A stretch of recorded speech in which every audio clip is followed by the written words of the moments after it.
안녕하세요. 오늘 딥다이브, 당신이 보내주신 자료들 보면서 이거 정말 많은 분들이 공감하시겠다 싶었어요.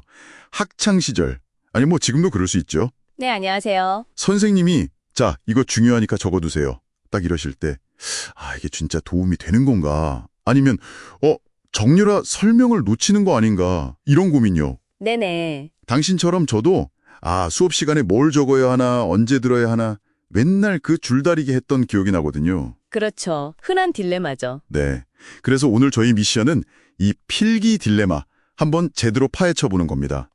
선생님 지시에 따른 필기가 언제는 좋은 학습 도구가 되고 또 언제는 오히려 방해가 되는지, 그리고 제일 중요한 거 어떻게 하면 이걸 잘 활용할 수 있을지 명쾌하게 한번 정리해보죠. 자, 시작해볼까요? 네, 좋습니다. 정말 많은 학생들이 아마 고개를 끄덕이고 있을 것 같은데요. 이 필기라는 게 단순히 그냥 옮겨 적는 행위, 그 이상이거든요. 그렇죠. 어떻게 하느냐에 따라서 학습 효과가 정말 천차만별이죠. 우리 뇌가 한 번에 처리할 수 있는 정보량이 딱 정해져 있잖아요. 네, 그렇죠. 멀티태스킹 잘 안 되죠. 네. 그래서 쓰는 동시에 막 듣고 이해하려고 하면 당연히 좀 버겁죠. 자연스러운 현상입니다. 그럼 일단 선생님들은 왜 특정 내용을 딱 집어서 필기하라고 하시는 걸까요? 그냥 단순히 중요해서? 자료 보니까 몇 가지 이유가 있더라고요. 그렇습니다. 일단 가장 큰 이유는 역시 핵심 내용을 확실하게 전달하려는 거죠. 교과서에 없거나 아니면 이거 시험에 나올 것 같다. 혹은 개념 이해에 이건 꼭 필요하다. 이런 부분을 강조하시는 거예요. 네네. 또 필기해둔 내용을 나중에 복습할 때 기억을 이렇게 다시 불러오는 외부 기억장치 역할도 하고요. 네, 맞아요. 나중에 보면 기억나죠. 그렇죠. 그리고 직접 손으로 쓰는 그 과정 자체가 정보를 머릿속에 처음 입력하는 과정, 초기 부호화에 좀 도움이 될 수도 있고요. 때로는 이제 약간 집중력이 떨어진 학생들 있잖아요. 네. 그 학생들의 주의를 다시 끌어모으는 그런 방법으로 쓰시기도 하고요. 근데 듣고 보니까 선생님 입장에서는 이게 중요하니까 알려주시는 건데, 이게 혹시 전문가의 함정 같은 거 아닐까요?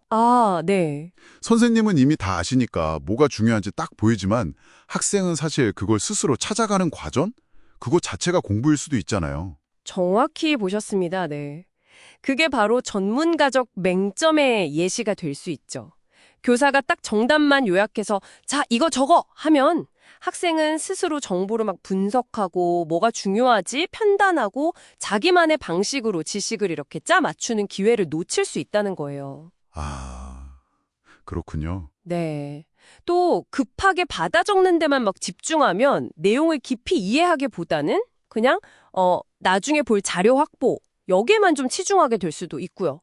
당장 이해는 안 되더라도 일단 적고보자 이렇게 되는 거죠. 바로 그 지점에서 당신의 원래 고민, 그러니까 필기가 오히려 집중력을 막 흩어버리고 설명을 놓치게 만든다. 이런 문제가 생기는 거군요. 받아 적느라 정작 중요한 부연 설명 같은 걸 놓치는 경우요. 네, 충분히 그럴 수 있습니다. 가장 흔한 함정이 뭐냐면 의미는 생각 안 하고 그냥 기계적으로 받아 적는 거, 속기사 모드라고 하죠. 속기사 모드. 네, 이게 마치 맛있는 음식 사진만 잔뜩 찍어놓고 정작 맛은 하나도 안 보는 거랑 비슷해요. 그러니까 사진은 남는데 실제 소화, 즉 이해는 전혀 안 되는 거죠. 비유가 확 와닿네요. 특히 요즘 연구 보면 키보드로 막 빠르게 많이 타이핑할수록 이런 좀 얕은 처리 경향이 더 강해진다고 하더라고요. 정말요? 네. 결국에는 제대로 이해하지 못했는데도 노트는 막 빼곡하니까 나 이거 다 안다. 이렇게 착각하게 만들 위험도 크고요. 생각만 해도 머리가 좀 복잡한데요. 설명을 들으면서 동시에 막 복잡한 내용을 받아 적으려면 진짜 내가 과부하 걸리는 느낌 들잖아요. 바로 그겁니다. 인지과부하. 뇌가 한 번에 너무 많은 걸 처리하려고 하니까요. 네. 이러면 설명을 깊이 생각할 여유가 그냥 사라지는 거예요. 특히 그 내용에 대한 배경 지식이 좀 부족하거나 아니면 필기 속도가 좀 느린 학생들이 있잖아요. 네, 있죠. 그런 학생들에게는 이 부담이 훨씬 커서 오히려 학습에 역효과를 낼 수 있습니다. 또 필기에 너무 막 집중하다 보면 선생님이 강조하는 목소리 톤이나 표정 같은 거, 그런 말 속에 숨은 미묘한 뉘앙스까지 놓치기 쉽죠. 맞아요. 그럼 비언어적인 신호들도 중요한데. 그렇죠. 결국에는 빼곡한 노트가 주는 나 뭔가 열심히 했다는 착각. 이게 실제 학습 부족을 가려버릴 수도 있다는 겁니다. 와, 듣고 보니 정말 양날의 검이네요. 필기라는 게. 그럼 선생님이 적으세요 했을 때 이걸 어떻게 하면 그냥 수동적으로 받아 쓰는 게 아니라 진짜 내 공부로 만들 수 있을까요? 뭔가 방법이 있겠죠? 핵심은 능동적인 처리에 있습니다. 그러니까 정보를 그냥 옮기는 게 아니라 이걸 내 것으로 만드는 과정이 중요하다는 거죠. 능동적인 처리. 네, 자료들에서 몇 가지 좀 실용적인 전략을 제안하는데요. 첫째는 무조건 바로 받아 적지 말고요. 일단 설명을 듣고 잠깐 멈춰서 핵심 내용을 내 언어로 바꿔서 요약해 적는 겁니다. 아, 자기 언어로요? 네, 둘째는 모든 걸 막 문장으로 다 쓰려고 하지 말고요. 핵심 단어 아니면 뭐 기호, 나만의 약자 같은 걸 활용해서 속도를 좀 높이고 그만큼 듣는 시간을 확보하는 거죠. 아, 그거 혹시 예전에 봤던 코넬 노트법이나 마인드맵 같은 것도 그런 맥락이겠네요. 정보를 그냥 쭉 쓰는 게 아니라 구조화해서 정리하는 거잖아요. 네, 맞습니다. 바로 그거예요.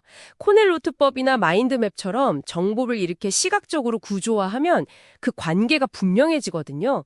그래서 이해하고 기억하는 데 훨씬 효과적입니다. 오, 아, 그리고 또 한 가지 좋은 방법은 수업 중에 궁금한 점이 생기잖아요. 네네. 그걸 질문 형태로 노트에 바로 적어두는 거예요. 이건 내가 얼마나 이해하고 있는지 스스로 점검하는 동시에 나중에 뭐 선생님께 질문하거나 아니면 스스로 답을 찾아보게 만드는 좋은 계기가 되죠. 아, 질문까지 적는다. 되게 적극적인데요? 그렇죠. 그러니까 결국 중요한 건 노트를 그냥 단순 기록 보관소, 이게 아니라 내 생각을 발전시키는 작업 공간으로 봐야 한다. 이런 태도의 전환이군요. 딱 그거죠. 수동적인 기록자에서 능동적인 학습 설계자로. 와. 네, 필기하는 행위 자체가 깊이 있는 사고 활동이 되도록 만드는 겁니다. 오늘 딥다이브 통해서 선생님의 그 이거 적어도 지시가 때로는 학습의 지름길이 될 수도 있지만 잘못하면 오히려 길을 잃게 만들 수도 있겠구나 하는 걸 확실히 알게 됐습니다. 중요한 건 적느냐 마느냐가 아니라 어떻게 적느냐였네요. 네, 맞습니다. 학생 스스로가 이런 능동적인 전략을 잘 활용하고 또 교사는 단순히 적어라 지시만 하는 게 아니라 이런 활동을 격려하고 또 지원해 줄 때 그럴 때 필기가 정말 강력한 학습 도구가 될 수 있습니다. 네. 궁극적으로는 선생님 지시가 없어도 스스로 가장 효과적인 방법을 찾아서 활용하는 그런 자기주도 학습자로 성장하는 게 목표겠죠? 자기주도 학습자. 멋지네요. 당신의 노트 필기 습관은 어떤가요? 혹시 오늘 저희가 얘기 나눈 그 속기사 모드나 생산성 착각 여기에 빠져 있지는 않으신가요? 오늘 저희가 파헤쳐본 이 전략들 한번 적용해 보세요. 당신의 노트를 그냥 단순한 기록 모음집이 아니라 당신의 생각을 펼치고 연결하고 또 더 깊게 만드는 살아있는 공간으로 바꿔보는 건 어떨까요? 어쩌면 그게 선생님의 지시마저도 나만의 깊이 있는 배움의 기회로 만드는 가장 확실한 첫걸음일 겁니다.